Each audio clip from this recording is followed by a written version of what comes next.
Chapter 27 A Present. The Adventures of Captain Underpants never made it to the banned books locker library. It was checked out before I even got back to class, and it stayed checked out, with a waiting list. I was going to have to save up and buy the rest of them now. I might even have to read it myself.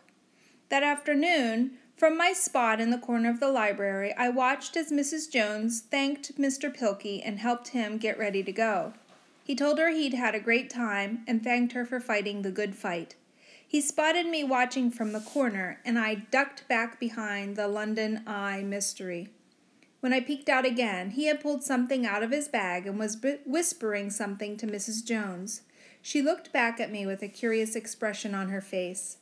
Mr. Pilkey's ride to the airport arrived, and he and Mrs. Jones shook hands and said goodbye. When he was gone, Mrs. Jones called me up to the front desk. "Mr. Pilkey was very impressed with you, Amy Ann," Mrs. Jones told me. She had that same curious expression on her face, like she was trying to figure something out. "In fact, he left you a present." "A present?"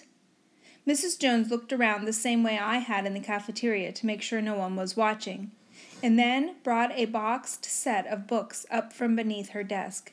It was every single Captain Underpants book there was. 12 books. "For me?" I said.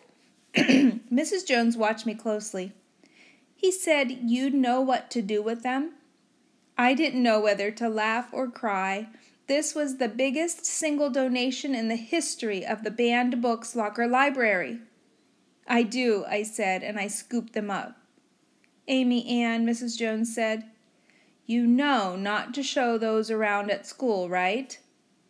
I nodded, already thinking about how to get in touch with MJ as soon as possible. We were going to need a lot more fake covers.